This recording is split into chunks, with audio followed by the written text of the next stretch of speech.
Hello everyone, welcome to my second edition of my top 10 series. First, I covered the top 10 most influential women in history, link if you click that little eye in the top right corner, and I will now be covering, in my opinion, the top 10 most influential Asians and Pacific Islanders in history. With nothing else to say, here are my top 10 most influential Asians and Pacific Islanders in history. Number 10, Queen Lilio Kalani of Hawaii. Queen Lilio Kalani was the only queen of Hawaii and the final monarch of the Kingdom of Hawaii, founded by King Kamehameha the Great, or King Kamehameha the First, whatever is your cup of tea. Throughout her life and 40-year term as queen from 1877 to 1917, she witnessed the intrusion of American sugar magnates like Sanford Dole, who founded the Dole Company and had one of the most elegant beards I've ever seen. Just look at it. Into her kingdom. Although she was later overthrown by the U.S. starting in January of 1891, throughout her time as a monarch, she would fight for and advocate for the rights of Pacific Islanders and defend the native kingdom of Hawaii. Number 9. Emperor Qin Shihuang of China. The most famous emperor in Chinese history, Emperor Qin Shihuang served as emperor of the Han Dynasty from 221 to 210 BCE. In his relatively short, long reign as the Emperor of Han China, he did many astounding feats. Some of these included agriculture and infrastructure. However, what he is known for, hands down, is his architecture. His most famed display of architecture is also China's most famous and legendary landmark, the Great Wall of China. No, I didn't call.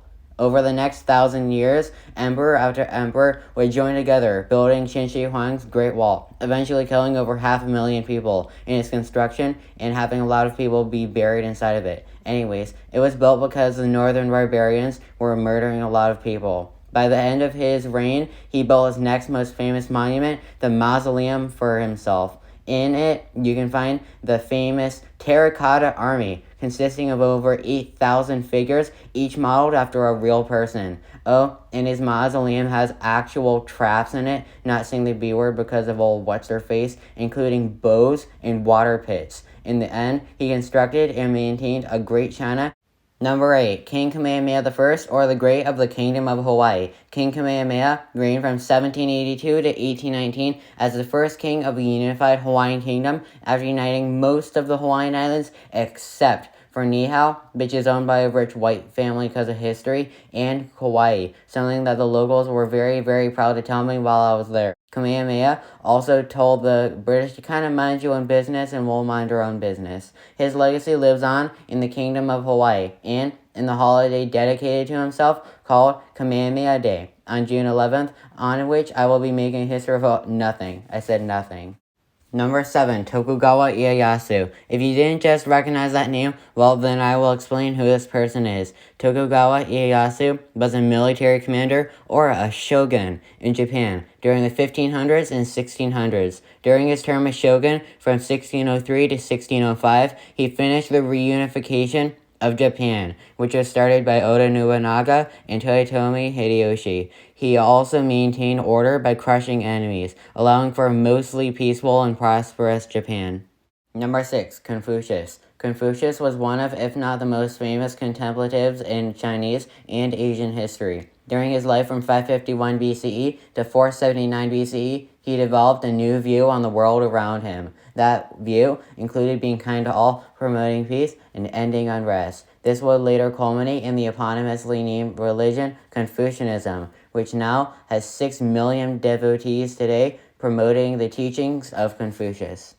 Number 5. Malala. Yes, I actually included someone who wasn't dead on my list for once. Malala, in case you didn't know, has done more than most people in her 20 years than, most people. Growing up in rural Pakistan, she learned that she would later have an encounter with the Taliban, which she did. In case you didn't know, the Taliban is a terrorist group which restricts things like TV and education.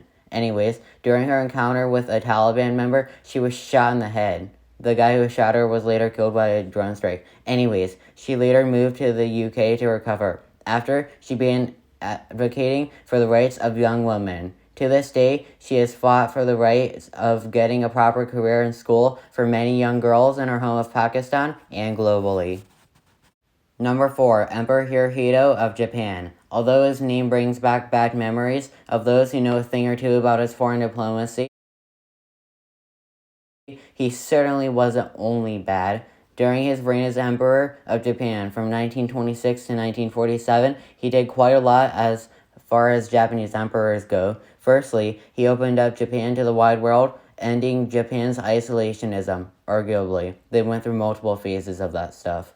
Hirohito also promoted a more diversified economy to include more than just agriculture. And now, I have to address the obvious. Hirohito was undoubtedly a hard dictator, aligning himself with the most evil person in history. But yeah, I guess he remains important enough to get a spot on this list.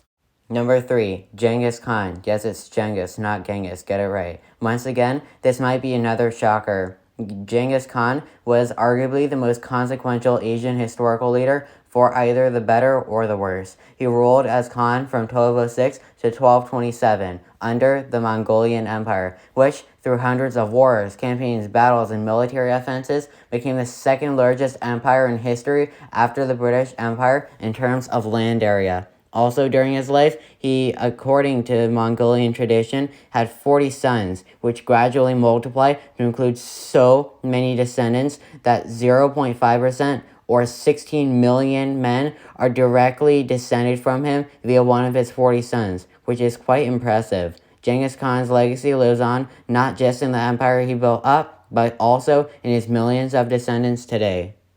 Number 2, Mahatma Gandhi. By this point in my channel, if you have never heard of Gandhi, that is on you. Mahatma Gandhi was a legendary freedom fighter for the 1 billion people that now live in India. He organized many demonstrations, always peaceful, to try and get the British out of India, since it was getting progressively weirder that a British great-grandmother was the empress of a billion Asians she knew nothing about. This included the famed Salt March, consisting of 60,000 people spreading out over 240 miles to harvest salt for themselves, which the British thought was appalling, so they began a massacre. Those Brits will just be Brits. By his assassination in 1948, Gandhi had gained Indian independence on August 15, 1947. Not only did Gandhi do this, but he also inspired independence movements in other countries like South Africa. And now, for number 1, the person I believe to be the most influential Asian/Pacific Islander in world history. Number 1 is... oh, Jesus. It's Jesus of Nazareth. If you think I'm drunk for calling Jesus Asian, it's because he actually is. His birth town of Nazareth is in Israel, a country in far west Asia. Anyways, during his lifespan from roughly 6 BCE to 30 AD, he did a lot, and by a lot, I mean a lot. All of which I will mention will be secular in case you're wondering.